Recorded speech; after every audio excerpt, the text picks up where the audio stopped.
오늘 우리에게 주신 하나님의 말씀은 로마서 8장 28절의 말씀입니다. 로마서 8장 28절의 말씀을 저와 여러분이 한 목소리로 읽도록 하겠습니다. 읽겠습니다. 우리는 하나님의 사랑하는 사람들, 곧 그분의 뜻을 따라 부르심을 받은 사람들에게는 모든 것이 합력해 선을 이루는 줄을 압니다. 다시 한번 읽도록 하겠습니다. 우리는 하나님을 사랑하는 사람들, 곧 그분의 뜻을 따라 부르심을 받은 사람들에게는 모든 것이 합력해 선을 이루는 줄을 압니다. 아멘. 옆 사람에게 이렇게 인사해 주시겠어요? 환영합니다. 네, 한번 이렇게 인사해 주시겠어요? 하나님은 당신을 사랑하십니다. 네, CGN TV와 유튜브로 이 방송을 보고 계시는 분들은 오전 10시에, 주일 오전 10시에 그 대학로에 있는 동숭아트센터 2층으로 오시면 저희 폴트 예배 함께 하실 수 있습니다. 가슴에 손을 얹고 저를 따라서 축복하고 나아가겠습니다. 하나님은 나를 사랑하십니다. 나는 그 사랑 안에 있습니다. 이 시간 말씀 앞에 내 마음을 엽니다. 나는 절대로 이전과 같지 않을 것입니다. 아멘. 하나님을 향한 놀라운 기다림 카운트다운이라는 주제로 계속 은혜를 나누고 있습니다. 오늘은 내일 Tomorrow and My Job이라는 그 제목을 가지고 은혜를 나누고자 합니다. 본래대로라면 카운트 7이어야 하는데 주중에 저희가 카운트다운 프리워십을 했기 때문에 하나 더 나아가서 카운트 6가 되었습니다. 저한테 가끔 그런 질문 하시는 분들 계십니다. 목사님은 언제부터 목회하기로 생각하셨어요? 어떻게 목사님 되셨어요? 이렇게 물어보는 분들 계십니다. 그러면 저는 한 10년 전 기억, 10년이 훨씬 넘었죠 사실. 12년 전, 13년 전 기억을 떠올리면서 내가 어떻게 여기까지 왔는가를 생각해 보게 됩니다. 어릴 때 저는 보기에는 너무 이렇게 훌륭한 모범생으로 자랐을 것 같지만, 제가 학교 생활 너무 평탄하게 했을 것 같지만 제가 너무너무 말 잘 듣게 생겼잖아요. 근데 학교에서 말 잘 듣는 학생이 아니었어요. 부모님에게 늘 걱정을 안겨드리는 골칫덩이였고요. 학교에서는 공부를 열심히 안 하고, 집에서는 가족생활 열심히 안 하고, 그리고 교회에서는 신앙생활하는 부모님 따라서 교회에 나갔지만 그 온누리교회에 오고 나서는 교회가 워낙 크고 예배를 다른 데서 드리니까 가지 않고 예배 갈 차비를 전부 다 오락실에서 쓰는 학생이었습니다. 어린 마음에 제 눈에 비친 교회가 어떻게 보였냐면, 그냥 가야 하니까 가야 되는 곳이지 내가 딱히 가고 싶은 곳도 아니었고, 교회에 가서 무언가를 얻을 수 있다는 기대나 설레임 같은 것도 전혀 없었습니다. 그냥 공부도 신앙도 가정생활도 흘려보내면서 하루하루 보냈던 것 같아요. 여러분 그런 거 아세요? 하루하루를 살아내는 인생이 있고 하루하루를 그냥 흘려보내는 인생이 있어요. 그냥 하루하루 해치우는 인생이 있고 하루하루 채워나가는 인생이 있어요. 저는 그냥 하루하루 헤쳐나가고 그냥 하루하루 흘려보내는 그런 사람이었습니다. 그런데 어느 날 제가 고등학교 2학년 때 제 마음속에 질문 하나가 찾아왔어요. 그게 뭐냐면 내일 뭐 하지? 이거였어요. 내일 뭐 하지? 실제로 그냥 그 다음날 뭐 하지? 이게 아니고요. 앞으로 나는 뭘 해야 되지? 그런 질문이었어요. 그게 제 마음속에서 금방 사라질 거라고 생각했는데 그 지워지지가 않더라고요. 금방 지워질 거라고 생각했는데 제 마음을 사로잡기 시작했어요. 여러분 노는 애들도요, 방황하는 애들도 딱 두 타입이 있어요. 생각을 하면서 노는 친구가 있고 전혀 생각이 없이 노는 친구들이 있어요.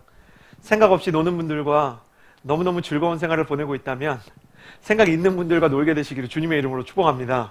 옆 사람에게 이렇게 인사해 주시겠어요? 생각하면서 놉시다. 놀아도 돼요. 방황할 수도 있어요. 내 인생에서 완벽하지 않은 순간들이 있을 수 있어요. 근데 방황을 하고 놀아도 생각을 해야 되는데 그동안은 생각을 하지 않고 그냥 시간 흘려보내고 막 놀았어요. 내일이 없는 사람처럼 살았어요. 근데 어느 날 생각해보니까 내일이 있는 거예요. 고등학교를 벗어나야 되는 거예요. 그러고 나면 내가 뭘 해야 될지 모르겠더라고요. 제가 저를 보니까 딱히 잘하는 것도 없고 하고 싶은 것도 없었어요. 잘하는 것도 없고 하고 싶은 것도 없는 삶. 그게 저였어요. 네. 자막을 좀 오타가 있었는데 잘하는 것도 없고 하고 싶은 것도 없는 삶이었어요. 누군가한테 답을 찾고 싶어서 저는 한 번도 해본 적 없는 걸 했어요. 그게 뭐냐면 공부 잘하는 친구들이랑 얘기해 본 거예요. 저는 공부 잘하는 친구들이랑 무슨 얘기를 해본 적이 없어요.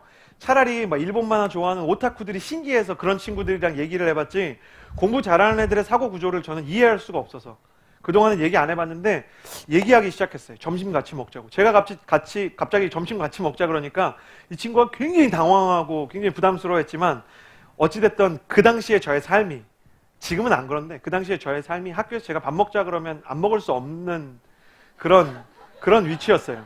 그래서 같이 밥을 먹는 거예요. 그러면 저는 그 친구랑 이렇게 얘기를 하는데 얘기하다 보니까 친해졌어요, 나름. 근데 이 친구가 자기 안에 있는 이야기들을 하는데 저는 공부 잘하면 인생에 목적이 있을 줄 알았어요. 없더라고요. 그래서 제가 그럼 너 대학 어디 갈 거야? 물어봤더니 얘도 공부 못하는 애들이랑 똑같아요. 모의고사 배치표에서 가르쳐주는 대로 가겠다는 거예요. 저는 그때 알았어요. 비전을 모의고사 배치표가 정해주더라고요. 공부 잘하는 사람은 공부를 잘하기 때문에 사람들이 유망하다고 얘기하는 과에 가야 된다는 부담감이 있어요. 이 친구는 법학과에 가기를 원했는데요. 법학과에 가야만 한다는 생각 때문에 법학과를 가겠다는 거지, 법이 좋거나 아니면 뭐 검사나 변호사나 판사의 삶에 대해서 아는 게 하나도 없었어요. 그러니까 제가 이 친구랑 얘기해봐도 답이 안 나오는구나. 모두가 자기의 내일이 아니라 남들이 이야기하는 내일을 쫓으면서 살아가더라고요. 말만 내일이지 내일이 아니에요. 다 남의 일이에요. 부모님이 정해주는 대로, 세상이 말하는 대로 내가 생각하는 내일이 아니라 남들이 제안하는 내일이 내 꿈이라고 생각하면서 살고 있었어요. 저의 내일에 대해서 공부 잘하는 사람도 답을 못 해주고, 부모님한테 물어봐도 부모님한테 엄마 난 커서 뭐가 될까? 그러면 어머님께서 진심으로 대답해 주셨어요. 그러게 나도 그게 걱정이다. 엄마 나는 그러지 말고 엄마 난 커서 뭐가 됐으면 좋겠어? 엄마가 이렇게 말씀해 주셨어요. 딴 건 모르겠고 그냥 사람만 됐으면 좋겠어. 엄마는 네가 사람만. 저희 어머니가 한때는 막 민족의 지도자가 되게 해달라고 기도했는데, 제가 2학년 때 하도 문제를 많이 일으키니까 이젠 사람만 됐으면 좋겠다, 기도 제목이 많이 다운돼 있었어요. 선생님도 안 가르쳐줘, 공부 잘하는 애도 몰라, 어머니도 몰라. 그러니까 제 마음속에 두려움이 커지더라고요. 같이 놀고 있는 친구들은 제 고민을 이해를 못했어요. 그냥 아무거나 하면 되지, 그게 뭐 걱정이냐. 서진아 네 고민이 너무 많은 것 같다. 일단 한 잔 마시면 괜찮아진다. 근데 마시고 또 마셔도 괜찮아지지 않았어요. 놀고 또 놀아도 사라지지 않았어요. 그러니까 두렵고 떨리니까 제가 교회 가서 처음으로 진심으로 기도를 하기 시작했어요. 기도하는 걸 잘 몰라서. 하나님, 제가 기도하는 걸 잘 모릅니다. 근데 제가 약간 무서운 것 같습니다. 저 앞으로 뭘 해야 되는지 잘 모르겠습니다. 주님께서 조금 도와주시면, 하나님이 계시고 나를 만들었으면 이유가 있지 않습니까? 하나님께서 나를 만드셨다면 나의 내일도 좀 책임져 주셨으면 좋겠습니다. 그렇게 이야기했어요. 내가 어디로 가야 될지 알려주십시오. 내가 무엇을 해야 될지 알려주십시오. 그렇게 하나님을 찾는데 하나님을 쉽게 만나지 못하고 있었어요. 제 마음속에 내가 하나님을 만났다, 그런 확신이 없더라고요. 내 마음속에 내가 진짜 내 삶의 어떤 꿈을 깨달았다, 이런 생각이 전혀 들지 않더라고요. 그러다가 고등학교 2학년 여름 때 제가 좀 결단을 했어요. 노는 친구들과 멀리하고 술, 담배도 하지 않고, 딱 2000년이었어요. 2000년에 저는 고등학교 2학년이었습니다. 여러분과 나이 차이가 굉장히 많이 나는 것처럼 느껴지지만, 그러니까 2000년에. 그때는 고등부에 수련회가 없고 여름에 국내 아울리치를 가던 때예요. 그래서 어느 지역에 딱 가면 수백 명이 이렇게 전도도 하고 길거리에서 공연도 하고 오디오도 하고 수많은 걸 하다가 저녁에 딱 한 번 예배드리는 그런 아울리치였는데, 그때 제가 광주로 떠난 아울리치에서 정말 절박했어요. 생애 처음으로 금식을 하기 시작했어요. 저 안 먹겠습니다. 하나님 한 번만 만나 주십시오. 나 밥도 안 넘어갑니다. 너무 내 인생에 내일이 두렵습니다. 그러고 막 기도하는데 거기에서 처음으로 하나님을 인격적으로 만났어요. 인격적으로 만난다는 게 뭐냐면, 하나님과 내가 처음으로 하나님이 계시고 계시는 단계를 넘어서서 그 하나님이 나를 만나러 오셨다는 것을 내가 확신할 수 있는 경험을 하는 거예요. 그러니까 하나님이 지금 이 예배 가운데 나와 함께 계시고 나에게 무슨 말씀을 하기를 원하시고 나와 지금 같이 있고 나를 바라보시고 내 옆에 계시다. 마치 내가 연애하는 사람과 함께 있는 것처럼, 내가 가족과 함께 있는 것처럼, 아니 정확히는 어머니 품에 있는 것처럼 제가 그렇게 포근한 하나님을 만나게 됐어요. 아직 하나님이 어떤 분이신지는 잘 몰랐지만 분명한 건 누군가의 하나님이 아니라 내가 만난 나의 하나님이 그때 처음 생겼어요. 나는 여러분이 하나님을 개인적으로 만나게 되는 역사가 있게 되기를 주님의 이름으로 축복합니다. 이미 한번 만나신 분들이라도 인격적으로 하나님을 만나서 하나님이 어떤 분이신지를 알게 되기를 주님의 이름으로 축복합니다. 신앙이라는 건 배워서 되는 게 아니에요. 설교를 듣는다고 내가 크리스천이 되는 게 아니에요. 내가 진짜 크리스천이 되려면 하나님을 만나야 돼요.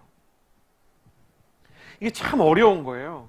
수영을 해보기 전에 아무리 땅에서 이 수영에 대해서 말해봐야 물에 들어가면 완전히 다른 경험을 하게 되는 것처럼 하나님을 만나는 것에 대해서 제가 아무리 얘기해도 여러분이 한 번 경험하면 이해하게 돼 있어요. 그건 말로 표현할 수 있는 게 아니에요. 그러나 분명한 사실은 뭐냐면 하나님을 만나기 원하는 사람들을 하나님께서 만나주신다는 거예요. 하나님을 찾는 사람들, 진짜 하나님을 만나고 싶다. 내가 종교 생활하는 게 아니라 진짜 나를 만들고 나에게 관심 있고 내 인생의 내일을 만드는 인격적인 신을 내 인생에서 정말 만났으면 좋겠다라고 소원하는 사람들에게 하나님은 나타나세요. 하나님은 성경에서 그렇게 나타나셨고 오늘도 그렇게 나타나고 계시고, 그리고 지금 이 시간 예배 가운데서도 어떤 사람들은 오늘 하나님 만날지도 몰라요. 이미 만났던 사람들도 오늘 하나님 만나면 이미 하나님에 대해서 알고 있지만 만난 경험이 있지만 오늘 다시 만나면 오늘 또 새로운 은혜를 받게 될 거예요. 저는 여러분이 오늘 예배 드릴 때 하나님을 만나는 경험이 있게 되기를 주님의 이름으로 축복합니다. 주님께서 저를 만나주셨어요. 그리고 하나님께서 정말 이렇게 품이 넓은 사랑으로 저를 안아주시는데 제가 두렵지 않고 안심이 되더라고요. 그리고 제 삶에 대한 고민이나 두려움이 아니라 제 마음 가운데 진짜 행복과 평안이 있었어요. 더 이상 내 인생에 내일이 없어도 될 것만큼 오늘이 행복했어요. 그러고 나서 제가 뭘 했냐면 하나님을 만나고 나서 놀라운 변화를 경험하게 됐는데 공부를 하기 시작했어요. 공부를. 삶에 의욕이 생긴 거예요.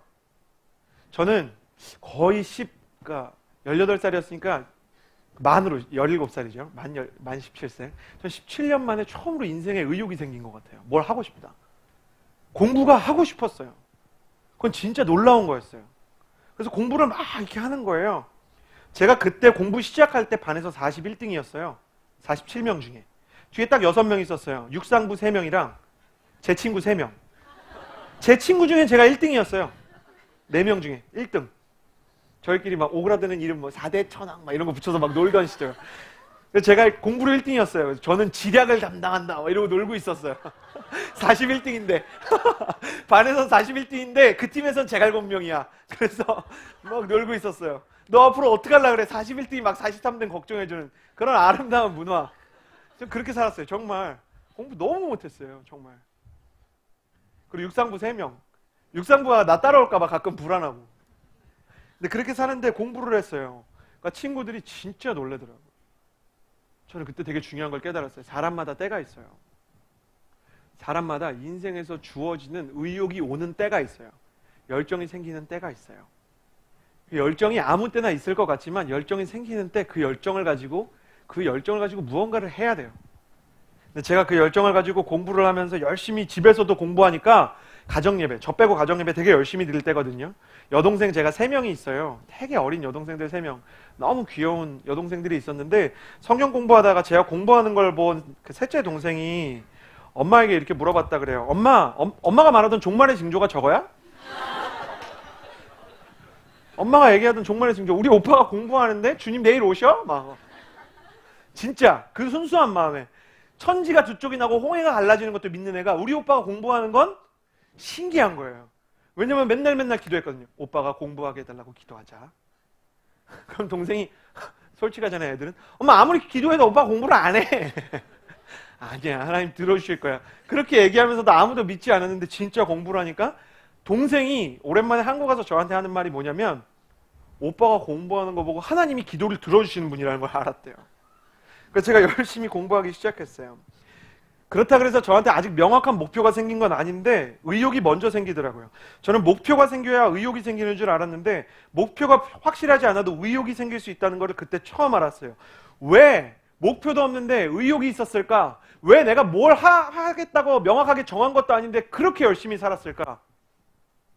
무슨 반에서 1등 하는 애처럼 공부 열심히 했거든요. 왜 그렇게 열심히 했을까? 생각해보니까 제 인생에서 저를 마지막까지 응원해 주시는 단 한 분 하나님을 만났기 때문이에요. 사람은 자기를 응원해 주는 사람을 위해서 살게 돼 있어요.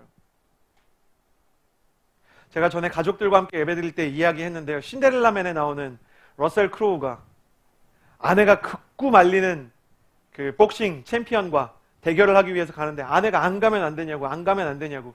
근데 애들이 우유 먹을 돈도 없고 분유 먹을 돈도 없고 애들이 막 추위에 오들오들 떨고 있으니까 아빠가 나이가 다 들어서 은퇴한 권투 선수인데도 어쩔 수 없이 링에 올라가야 되는 상황이니까 아빠는 아내의 만류를 뿌리치고 가는데 그때 한마디 하죠. 당신의 응원 없이 나는 이길 수가 없다. 제발 나를 응원해달라. 아내가 그 얘기를 마음속으로 곱씹다가 결국 그 라커룸으로 달려가서 내가 응원할 테니까 꼭 이기고 오라고. 그렇게 얘기하죠. 모든 사람은 자기를 응원하는 사람을 기쁘게 하기 위해서 살아요. 지금은 잘 모르시겠지만 결혼을 하고 아이를 낳고 그리고 여러분의 삶에 연인이 생기면 그 사람을 기쁘게 해주고 싶은 마음이 든다고요. 하나님께 내가 필요하다는 확신이 들었어요. 당시에. 하나님께서 그렇게 날마다 저에게 얘기해 주시는 것 같았어요. 나한테 네가 필요하다. 저는 그게 너무 신기했어요. 저는 하나님이 공부 잘하는 사람만 쓰신다고 생각했어요. 당시에 제 세계관이 그랬어요. 하나님은 무언가 재능이 특출한 사람만 쓰신다고 생각했어요. 근데 지금은 제가 가지고 있는 어떤 그 은사들을 발견해 나가고 있지만 그때 당시에는 제가 무언가를 잘한다는 생각이 전혀 없었기 때문에 저는 재능도 없고 공부도 못하니까 쓰임 못 받을 거라고 생각했거든요. 근데 하나님이 때때마다 저한테 용기를 주셨어요. 내가 널 쓸 거라고. 네가 나한테 필요하다고. 신도배 목사님이라는 분이 계셨어요. 신도배 목사님이 당시에 파워웨이브 담당이셨는데 제가 이렇게 고민이 있어서 앉아있으니까 서진아 왜 앉아있니? 이렇게 물어보셨어요. 왜 앉아있니? 제가 목사님 제가 공부를 못해요. 그리고 엄청 울었어요. 공부를 못해서요. 엄청 우는 거예요. 그 말 안에 엄청난 게 포함되어 있는데 한 번에 알아들으시더라고요. 서진아 공부를 못할 수 있지요. 목사님도 공부를 못했지요. 그러면서 막 이렇게 얘기를 하는 거예요. 말투가 이런 분이셨어요. 공부를 못했지요. 목사님은 술도 많이 먹었지요. 그러면서 막 저한테 위로가 아니라 고해성사를 막 하는 거예요. 목사님이 얼마나 나쁜 놈이었는지. 들어보니까 확신했어요. 저 인간 나보다 더 나쁜 놈이었구나. 근데 하나님이 지금 나를 쓰셨다. 그러면서 뭐라 그랬냐면 맡겨진 하루에 그냥 최선을 다해라. 몇 등 하니? 41등. 근데 약간 당황하더라고요. 못해도 이 정도로 못할 거라고 생각 못했는데 약간 이렇게 당황하시더니 목사님이 그러면 이번 목표를 한 38등점 잡아보자. 그것만 해도 하나님 너를 얼마나 기뻐하시겠니? 그게 안 되면 만약에 평균 점수를 조금만 해보자. 평균 몇 점 정도 하니? 제가 얘기했어요. 52점 한 4쯤 합니다. 평균 52.4. 그런 스코어 맞아보셨어요? 인생에서? 하필 아내와 아들이 온 날 제가 이런 이야기를 해야 되지만 뒤쪽에 제 아들이 있는데 아직 말을 못 알아들으니까 아들에게 이런 얘기 나중에 하지 않을 거예요. 52.4. 그러니까 60점만 맞아보세요. 60점 할 수 있대요. 그러고 나서 제가 열심히 했어요. 하나님이 너가 필요하다. 공부를 못해도 쓰신다. 그런 이야기를 곳곳에서 설교마다 말씀마다 하나님의 사람들을 통해서 들려주셔서 맨날 교회 가기 전까지만 해도 마음이 너무 어렵고 불편한데 교회 가서 기도하고 예배 드리면 막 힘이 나는 거예요. 돌아와가지고 막 공부하기 시작했어요. 그러고 나서 제가 고등학교 2학년이 끝날 때 기말고사 성적이 12등까지 올라갑니다. 해결이 안 된 거 끝까지 수학이에요. 수학이라는 거는 중학교 때부터 포기했기 때문에 그 집합부터 시작해야 됐거든요.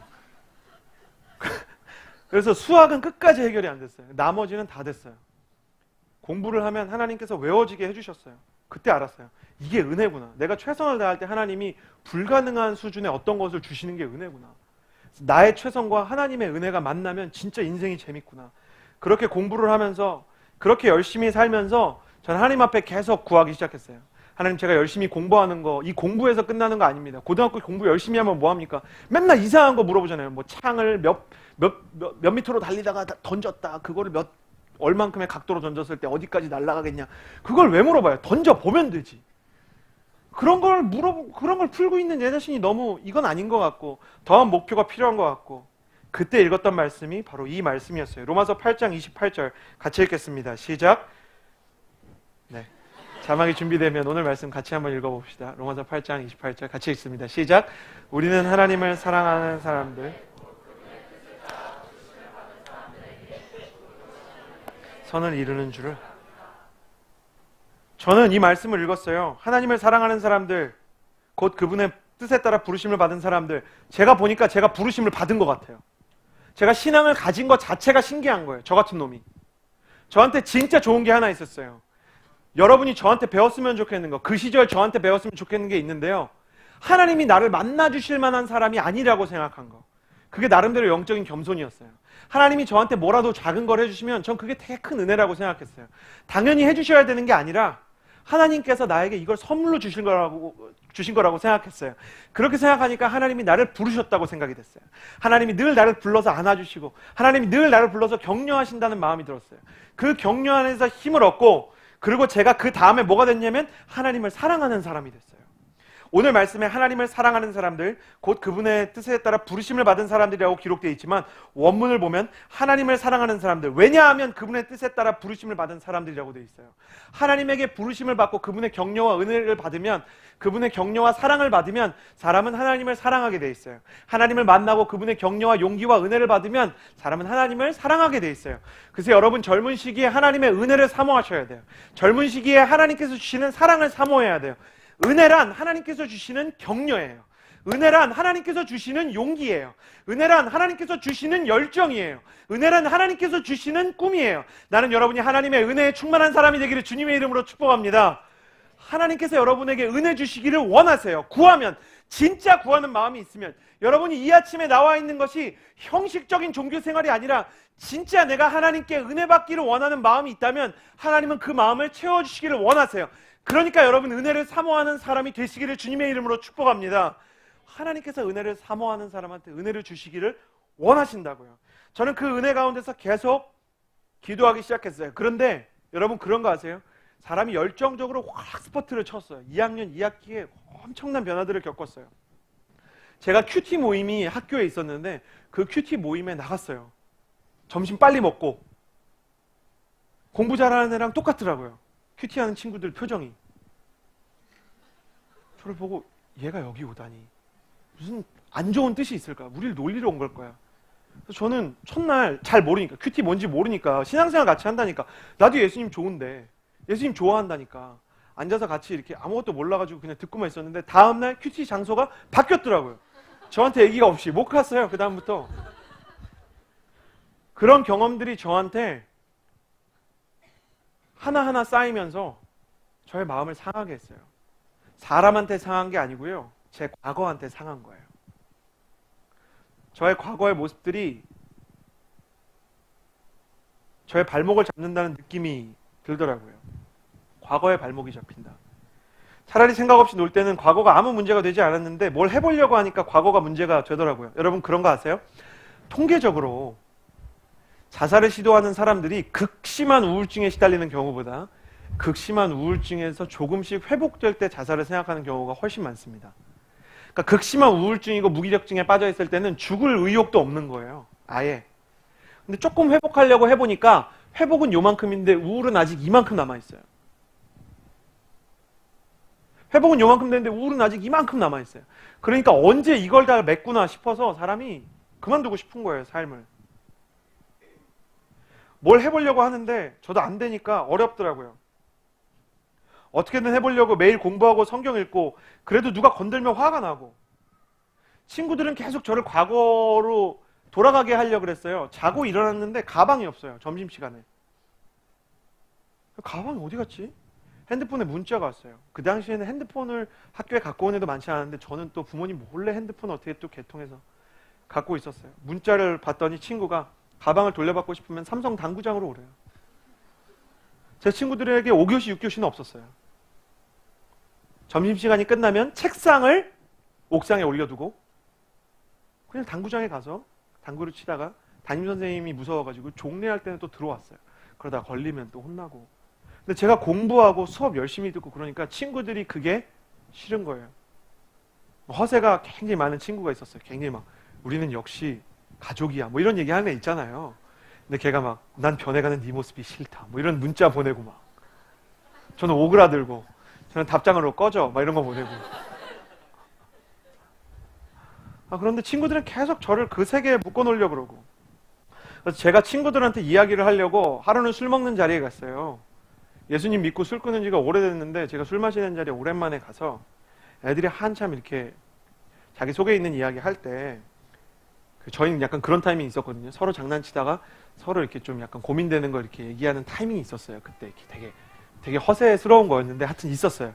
근데 제가 난 진짜 예수님을 믿고 예수님 살아계시다고 생각한다. 나는 좀 진짜 하나님을 위해서 살고 싶다. 그랬더니 친구 하나가 주일에만 교회 나가는 애가 너 그러다 임마 선교사 된다 그랬어요. 너 그러다 임마 선교사 된다. 그러니까 맨날 제 편을 그래도 묵묵히 들어주는 저한테 가장 좋은 친구가 술이 잔뜩 취한 상태로 그 친구를 나무라면서 야 사람이 그래도 종교가 생겨서 하나님에 대해서 진지하게 얘기하는데 임마 그렇게 얘기하는 거 아니지. 선교사가 얼마나 훌륭한 직업인데. 선교사, 성을 가르치는 사람. 얘는 제가 선교사가 될 거라는 상상을 하지 못해요. 선교사, 우리 아이들의 성을 지켜주세요. 제가 성교육할 줄 안 거예요. 야 애들이 얼마나 문제가 많냐. 남자 여자 얼마나 문제가 많아. 얘가 말은 그래도 잘하니까 애들이 이렇게 순결을 잘 지키게 선교사 훌륭하게 할 거래. 야 예수님 믿으니까 꿈도 생기고 좋잖아. 그래서 제가 친구한테 선교사 아니고 선교사래. 선교사. 그러니까 미안하다. 그러더니 친구가 웃으면서 그러더라고요. 야 내가 생각해도 선교사는 좀 안 어울리는 것 같다. 열심히 공부를 합니다. 근데 가족이 볼 때도 저러다 말겠지 싶고 친구들이 볼 때도 언제까지 저러겠냐 싶었고요. 그런 사람들의 반응에 마주할 때마다 제 마음속에 무슨 생각이 들었냐면 그래 하다가 나도 그만두지 않을까. 해봐야 안 될 거 아닐까. 얼마나 수많은 실패를 경험했는데 또 실패를 해야 되냐. 그런 소리가 들려왔어요. 근데 그때 제가 말씀을 읽으면 용기가 났어요. 참 신기한 경험이었어요. 제가 고등학교 때 제일 많이 봤던 말씀이 딱 세 사람의 스토리였어요. 첫 번째 요셉, 두 번째 다윗, 세 번째 다니엘. 요셉도 다윗도 다니엘도 청소년 때 그리고 청년 때 불우했어요. 요셉은 형들의 미움을 받아서 노예로 팔려갔고 다윗은 아버지가 그의 인생을 하카톤이라고 칭할 정도로 그를 하찮은 사람으로 여겨서 어린 시절부터 아버지의 사랑을 받지 못했고 다니엘은 부모님이 아예 누군지 몰라요. 포로로 끌려가서 어린 시절부터 다른 나라에 인질로 잡혀 있었고 그런데 하나님은 노예로 팔려간 이집트에서 요셉에게 행정을 가르치시고 광야로 쫓겨난 다윗한테 나라를 이끌어갈 동역자를 만나게 해주셨어요. 다윗은 아버지한테도 인정 못 받고 사울 왕에게도 미움받고 광야로 쫓겨났는데 거기에서 자기의 평생 함께 해줄 사람들을 만났어요. 그리고 다니엘은 포로로 끌려가서 고아와 같이 자라던 바벨론에서 리더십을 배우기 시작했어요. 그래서 제가 기도하는 거를 잘 몰랐지만 하나님한테 뭐라고 기도했냐면 하나님 내 삶도 아무도 나를 믿어주지 않지만 아무도 나를 인정해주지 않지만 이 시간들을 내가 어느 날 청년들과 청소년들 앞에서 나한테 그런 날이 있었다고 얘기할 수 있는 기회를 주십시오. 그 날들이 지나갔다고 얘기하면 사람들이 저 진짜야? 라고 생각할 만한 그런 변화를 내게 주십시오. 그러고 나서 제가 신학대에 가기로 결정을 했는데 여기가 하이라이트였어요. 신학대에 가는데 제가 처음부터 막 목사가 되려고 한 게 아니라 저는 막 청소년과 막 청년을 위해서 뭔가를 하고 싶었거든요. 교사가 돼야 되겠다. 근데 신학대에 있는 기독교 교육과를 가려면 교사는 교사 추천을 받아야 되고 신학과는 목사님 추천을 받아야 됐는데 교사한테 우리 고등학교 3학년 담임선생님한테 갔더니 제가 3학년 때 담임선생님한테 잘못한 게 별로 없어요. 제 친구들이 많이 잘못하고 물론 이미지가 제가 아주 나빴지만 무슨 문제만 있으면 낙인이 찍혀서 무슨 뭐 누가 저기 뒤에서 뭐 담배 피다가 도망가면 꼭 스피커로 이름을 불렀어요. 막 이서진, 뭐 누구 와라. 난 진짜 공부하고 있었는데. 그럼 막 공부하는 애가 얘 진짜 공부하고 있었어요. 진심으로 그 밥 같이 먹어준 애가 얘기하면 선생님이 너 얘가 때려서 거짓말하는 거지. 막 이런 얘기하고 아닌데 막 억울하고 마음이 상하고 아무도 안 믿어주고. 근데 그 선생님이 교사 추천서를 받겠다고 가져갔더니 제 눈앞에서 그걸 찢어버리셨어요. 난 너 같은 놈 교사로 추천 못한다는 거예요. 제가 나오는데 선생님한테 너무 서운하고 너무 힘들어서 눈물이 나올 것 같은데 참았어요. 근데 이 선생님이 수능이 끝났는데 올라와서 친구들 다 있는데 뭐라 그랬냐면, 야, 이 새끼 교사인데 미친 거 아니야? 애들이 조금 웃다가 제 친구들이 이건 아닌 것 같으니까 약간 분위기를 잡으니까 약간 웃다가 약간 이런 분위기가 돼 있고, 저는 그냥 가만히 있다가 돌아오는데 그렇게 눈물이 나더라고요. 제가 선생님 집에 다시 갔어요. 선생님, 저 진짜 좋은 교사 되려고 합니다. 저 한 번만 믿어주십시오. 안 된대요. 진짜 안 써주셨어요. 그래서 제가 신학과를 썼어요. 그 목사님한테 다시 갔어요. 왜 왔니, 서진아? 목사님 추천서 써주세요. 목사님이 우리 서진이 써줘야지. 얼마나 그동안 열심히 했니? 너 기도하는 거 보면서 목사님 도전 많이 받았. 저는 엄청 울었어요. 목사님 또 왜 우냐? 저번엔 공부 못한다고 울고 이번엔 추천서 써준다고 울고. 제가 막 꺽꺽 울었어요. 목사님이 그거를 막 진짜, 원래 그냥 목사님들이 이렇게 그냥 뭐 써주긴 하지만 그냥 이렇게, 그것도 이제 업무 중에 하나니까 그냥 뭐 이렇게 늘 잘 써주는데, 목사님도 같이 감동해가지고 엄청 뭐 얘를 뽑아야 된다고 엄청 썼더라고요. 제가 그걸 갖고 신학대에 가서 하나님한테 그거 원서 내려가는 날 장신대에 처음 들어가서 하나님 앞에 기도했어요. 하나님, 내가 이렇게 어려움을 겪었던 모든 순간이 나중에 누군가에게 희망의 조건이 되는, 누군가한테 내게 그런 날이 있었다라고 이야기할 수 있는 시간이 되게 해주십시오. 그리고 다시 로마서 8장 28절을 봤어요. 하나님을 사랑하는 사람들, 곧 그분의 뜻에 따라 부르심을 받은 사람들에게는 모든 것이 합력해 선을 이루는 줄을 압니다. 하나님 이렇게 약속하셨으니까 이것도 나중에 합력해서, 합력한다는 것은 그게 조각처럼 맞춰져서, 그래서 저의 인생을 아름답게 만드는 하나의 퍼즐이 되게 해주십시오. 하나님은 성경을 보면 사람들의 아픔과 상처를 통해서 오히려 반전 드라마를 만드시는 분이었어요. 다윗을 보면서, 요셉을 보면서, 다니엘을 보면서 저는 용기를 얻고, 내 인생의 어두움도 지금이다, 지나간다, 내가 이 시간을 이겨내는 때가 올 것이다. 언젠가, 저는 이 순간들을 계속 생각했어요, 머릿속으로. 언젠가 내가 사람들한테 이런 일이 있었다고 말할 때가 올 거다. 계속 기도했어요. 성경은 상처를 입었던 치유자, 실패했던 비전의 사람의 이야기로 가득 차 있어요. 성경에 있는 사람들은 상처가 무엇인지를 알아요. 실패가 무엇인지를 알아요. 그런데 상처 때문에 상처받은 다른 사람들이 누군지를 이해를 하고, 실패를 한 적이 있기 때문에 다른 실패한 사람들을 일으킬 수 있는 사람들이더라고요.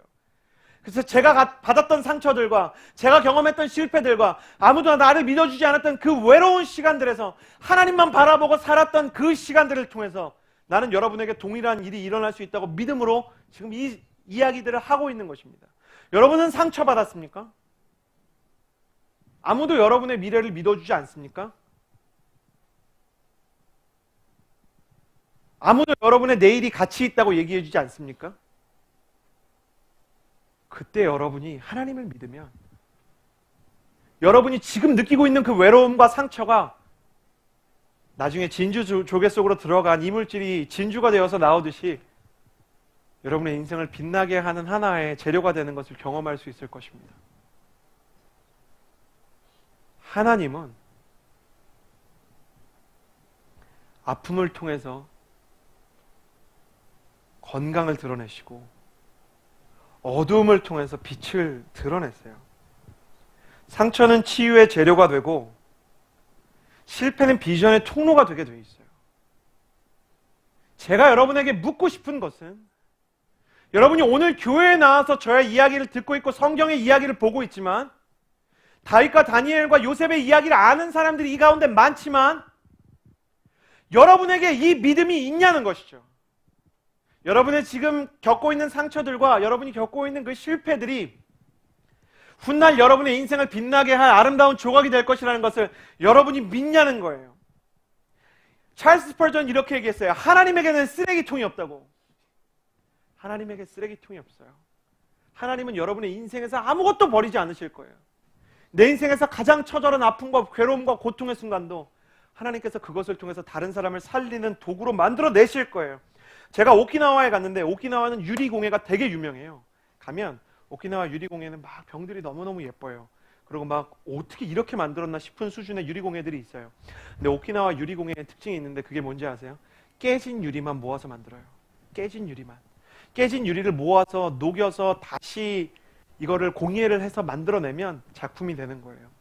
오키나와의 유리 장인이 써놓은 문장을 보고 제가 굉장히 감동을 받았어요. 깨진 유리도 장인을 만나면 작품이 된다. 여러분, 깨진 인생이 하나님을 만나면 합력해서 선을 이루는 인생이 돼요. 여러분의 인생은 어떻습니까? 여러분의 내일에는 무엇이 있나요?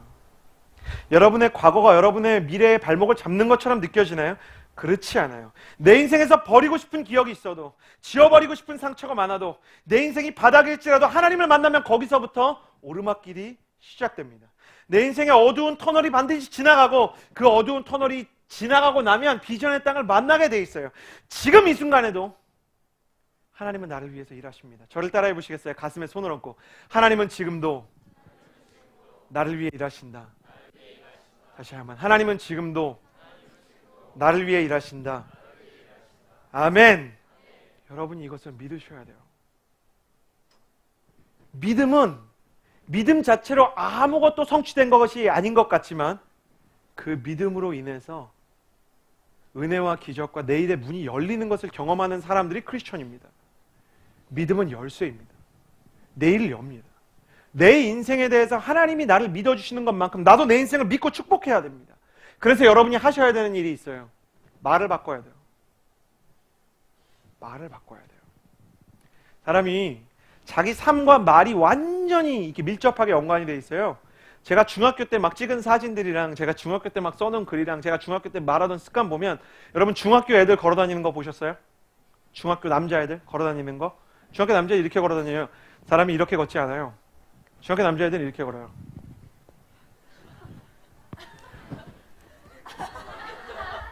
그리고 막 앞에서 막 설교하면 중학생, 제가 남학교 중학생만 800명 모아놓고 막 설교해봤거든요. 진짜 이 설교를 하려고 그러면 밑에 애들이 반응이 이래요.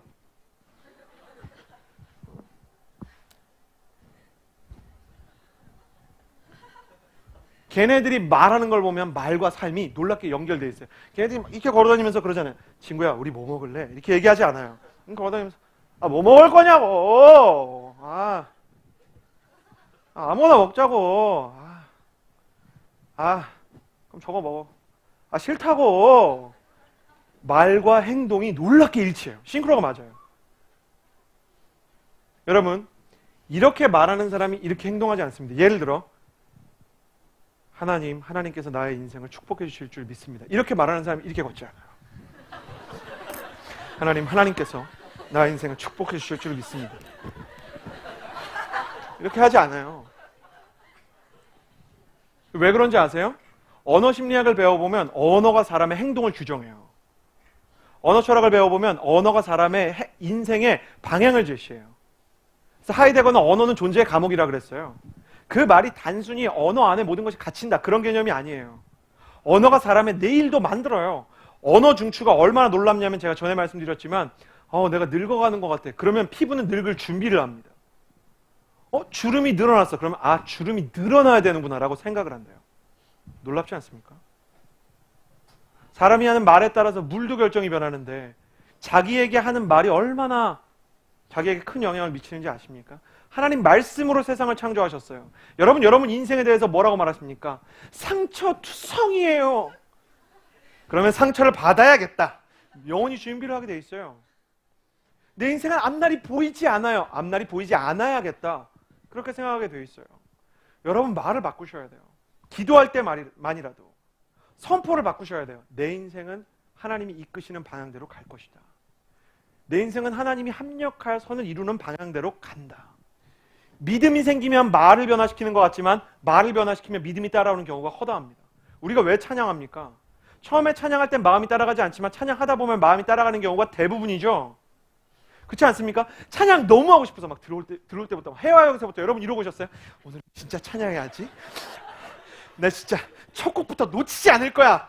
인도자는 전율이 이야! 막 이러지 않잖아요.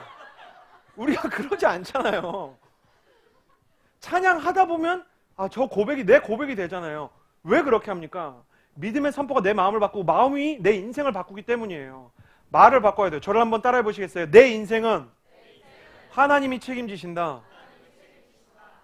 놀라워요. 제가 아까 그런 말 하면서 이러기 쉽지 않다는데 여러분 표정이 내 인생은 하나님이 책임지신다 이러지 마시고 정말 믿는 표정으로, 표정부터 바꾸는 느낌으로.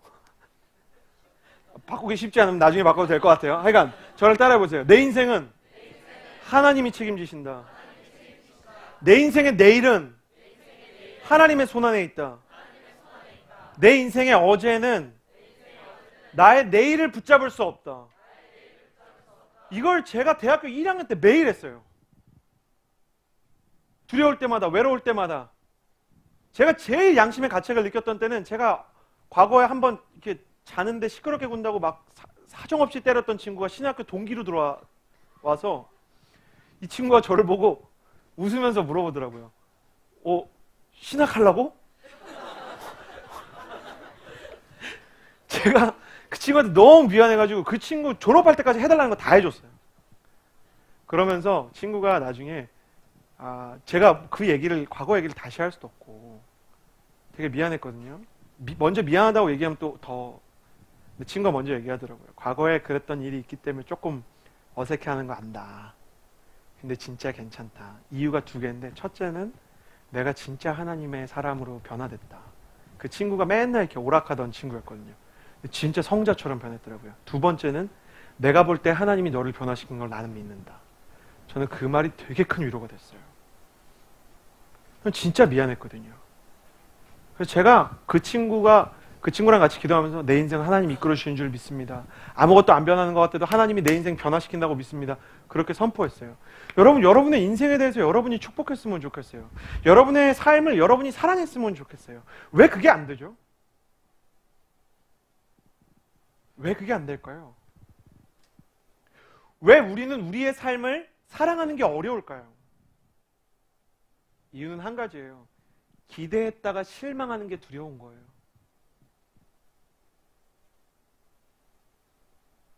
무언가를 기대했다가 그것이 내가 원하는 결과로 돌아오지 않을까 봐 너무 두려운 거예요.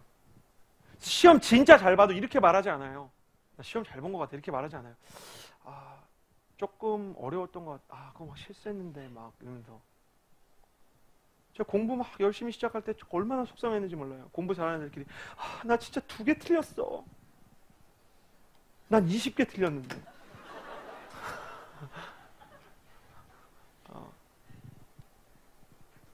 근데 공부를 잘하는 사람도 못하는 사람도, 인생에서 달려가는 사람도 멈춰있는 사람도 자기 인생 사랑하지 못하더라고요.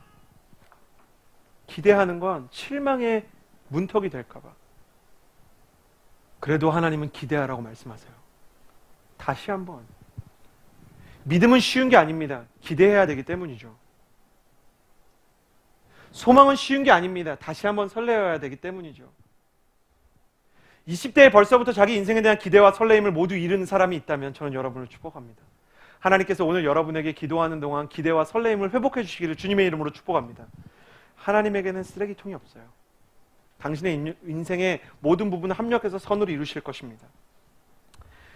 그렇게 제 인생에 대해서 선포하면서도 저는 내일에 대해서 확신할 수 없었습니다. 과거에서도 벗어났고 의욕도 생겼지만 이 의욕을 가지고, 과거를 극복한 나의 삶을 가지고 도대체 뭘 해야 되는지를 모르겠는 거예요. 그때 대학교 1학년 때 아울리치를 가야 된다는 교회 광고를 봤어요. 근데 제가 아울리치 갈 만한 형편이 안 됐거든요. 돈이 없었어요. 전 돈 없는데 돈 많이 내야 되는 거, 그것 때문에 뭐 마음이 어렵지는 않아도 누구한테 빌려서 가고 싶은 마음은 요만큼도 없는 사람입니다. 전 진짜 요만큼도 도움받기가 싫었어요. 자존심이 완전 세서. 과거에 어떤 아직 방황한 흔적들이 남아있어서 얼굴에 자존심이 막 이렇게 묻어 있었어요. 아울리치 광고 나오면 목사님이 싫고 막 이래서가 아니라 그냥 표정 자체가 이래. 이미 온 내 존재가 말하지 않아도 말하고 있어요. 절대 안 갈 거다. 근데 어떤 형이, 당시 아울리치 회비가 70만 원, 지금으로 치면 100만 원 이상의 가치인데 다 내줬어요. 어떤 형이. 회계한테 전화가 온 거예요. 너 아울리치비 다 냈다. 누가. 가야 된다. 제가 진짜 화가 났어요. 누가 냈냐? 말해라. 회계 MC 누나 붙잡고 말해라. 누구냐? 누나가 겁에 질려서 진짜 얘가 무서운 애구나. 얘가 진짜 우리 집 찾아올 것 같다. 그래갖고 말해줬어요. 말하면 안 되는데 저랑 친한 형이었어요. 갔어요. 5살 위 형이에요. 그래서 제가 앞에서 책을 확 땅바닥에 던진 다음에 내가 그지냐고. 나 동정하냐고 지금. 내가 안 간다고 말했지 않냐고. 그러니까 형이 진짜 미안하다. 아 진짜 미안하다. 내가 기도하고 결정한 건데 네가 이렇게 자존심 상할 줄 몰랐다. 네가 진짜 친했거든요. 우리가 막 맨날 같이 놀고 식사도 했지만 제가 너무 화난 걸 보고 형도 당황한 거예요. 처음 보고. 형한테 그렇게 화를 내. 5살짜리 위에 형한테. 형이 아 진짜 미안하다. 그러니까 너 자존심 그렇게 세니까 지금까지 얻어먹은 거 다 내놔라. 지금까지 내가 너 책 사준 것도 다 내놔. 이 형이 저 1학년 1학기 때 전공 과목 책을 다 사줬어요. 내놔. 갑자기 막 미안하다 그러더니 야 이 새끼야 내놔. 제가 형 죄송합니다. 제가 그러지 않겠습니다. 아 가자 캄보디아 이러면서 제가 열심히 시키는 거 시설팀 와 제가 열심히 갔어요. 그렇게 떠밀려서 캄보디아 한 번, 친구 때문에 끌려간 태국도 막 이한이가 한 반 내주고, 한이가 그때 막 마음이 따뜻해가지고, 연예인 이한이가 저희 같은 기수였어요. 반 내준 태국, 시원한 줄 알고 와 시원하겠다 러시아 그러고 막 긴팔 긴바지 입고 갔는데 한국보다 더 더웠던 블라디보스톡 42년 만에 혹석이라고 엄청 더웠고, 거기 갈 때마다 여기 아울리치 왜 왔지 싶을 정도로 고생했어요. 지금 아울리치 신청하신 분들 행복하지 않고 오히려 고생할 수 있습니다. 뭐가 그렇게 예쁘고 뭐가 그렇게 편하겠습니까? 편하고 싶으면 유럽 패키지 여행을 가세요. 편하고 싶으면 저기 어디 신혼여행 가는 딴 섬에 가면 됩니다. 인도에 있는 수마트라 섬, 발리 이런 데 가면 됩니다. 갈 때마다 고생이야. 저는 그때마다 그런 생각했습니다. 왜 사서 고생을 할까? 근데 사서 고생하다 보면 사람들이 보이고, 사역하다 사람이 보이고, 그러면 저는 거기서 뭘 경험했냐면 하나님이 사람을 통해서 우시는구나. 하나님이 내가 슬퍼서가 아니라 하나님이 슬퍼서 우시나 보다. 그래서 하나님 저 사람도 저렇게 내버려 두실 거냐고. 국내에 가도 울고 해외에 가도 울고 저 사람들 좀 어떻게 해달라고, 복음 듣게 해달라고, 막 코리안 나이트를 아무리 열심히 하고 설교 아무리 열심히 해도 안 들으니까 하나님 제발 좀 들어달라고, 저 아이들 축복해달라고 그랬더니 그러면 네가 계속 이 일을 하라는 거예요. 그죠? 아 그게 아니고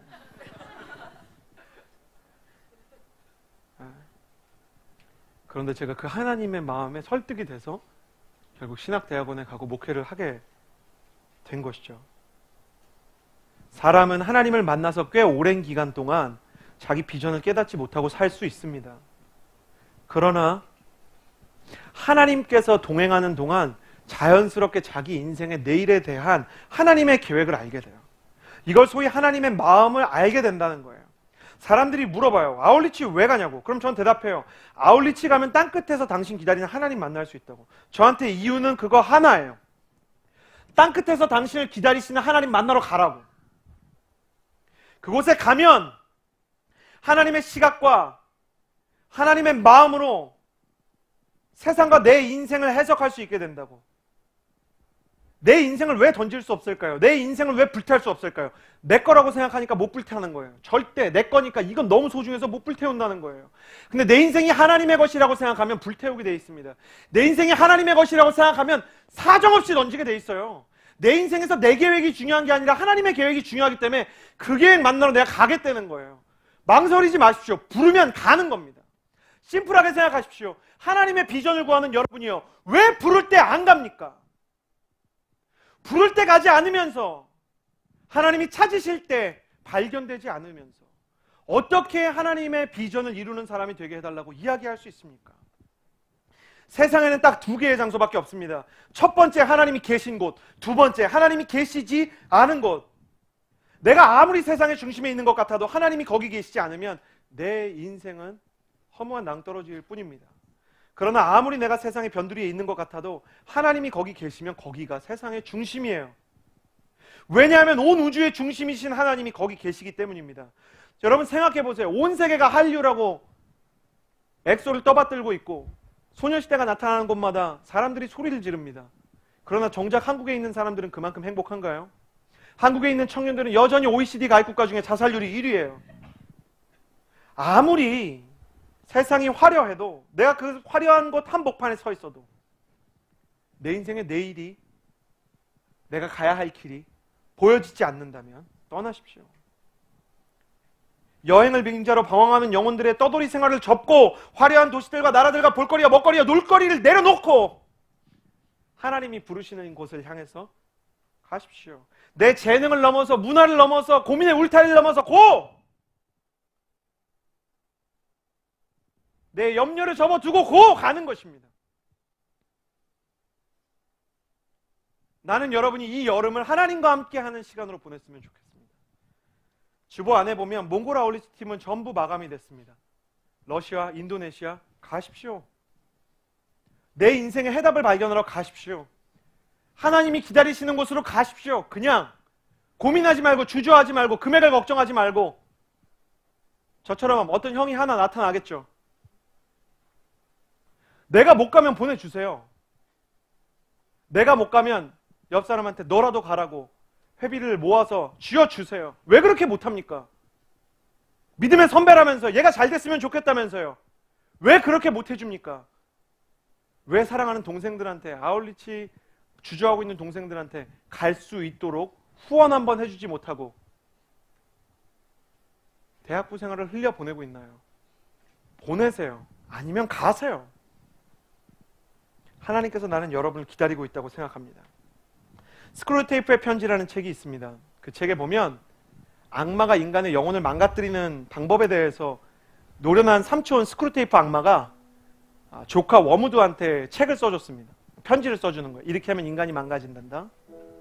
거기에 뭐라고 써있냐면, 친애하는 워무드, 만약 네가 사람의 영혼이나 사람의 내일을 망가뜨리고 싶다면 열심히 살게 해라. 근데 열심히 살게 하되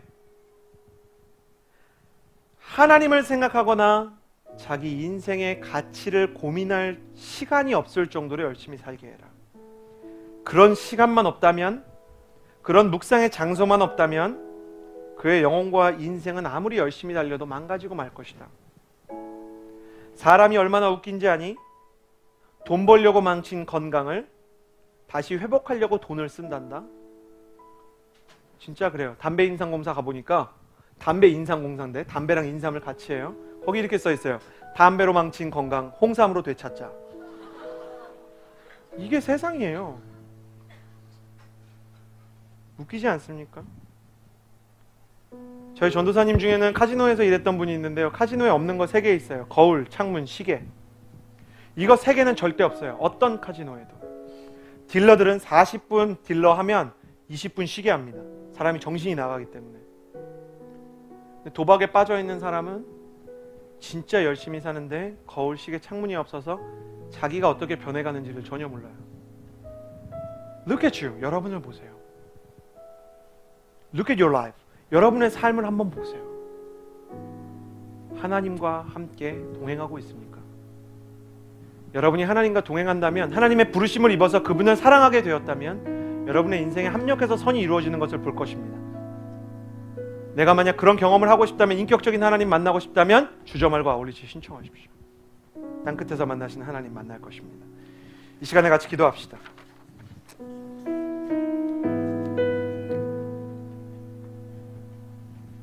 이 시간 잠깐 생각해 볼까요? 내 인생의 내일이 너무 많이 고민이 되는 것은 아닌가?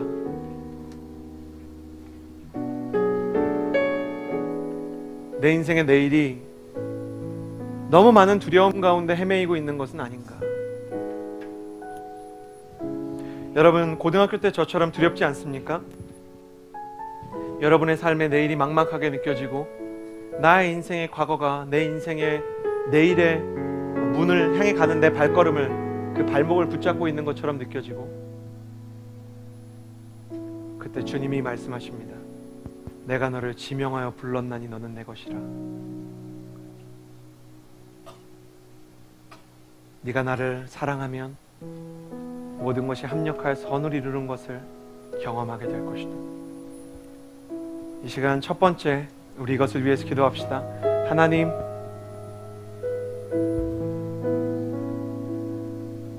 나를 만나 주시옵소서. 하나님, 내 인생에 찾아와 주시옵소서. 방향 없이 열심히 사는 것이 아니라, 의미 없이 다름질하는 삶이 아니라 하나님을 만나서 내 인생의 내일을 향한 당신의 계획을 알고 싶습니다. 주님, 나의 마음 만져주십시오. 우리 잠잠히 한번 기도하며 나아갈까요? 기도합시다. 이제는 우리 구주 예수 그리스도의 은혜와 하나님 아버지의 사랑과 성령의 교통하심이 하나님의 부르심을 입고 그 부르심에 따라가 하나님을 사랑하는 자가 되어 과거의 모든 상처와 실패까지도 모든 것이 합력하여 선을 이루시는, 버리는 것 없이 우리를 완성시키시는 그 하나님의 은혜를 사모하는 모든 이들의 머리머리 위에 이제로부터 영원토록 함께하여 주시기를 간절히 축원하옵나이다. 아멘.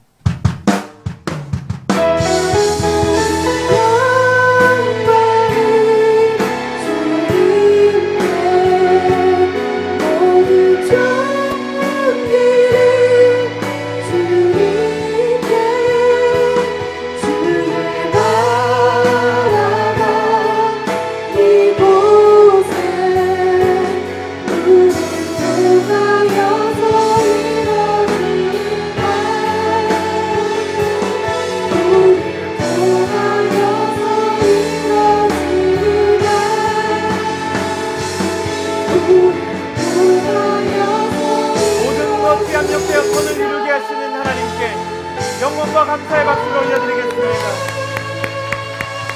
아멘.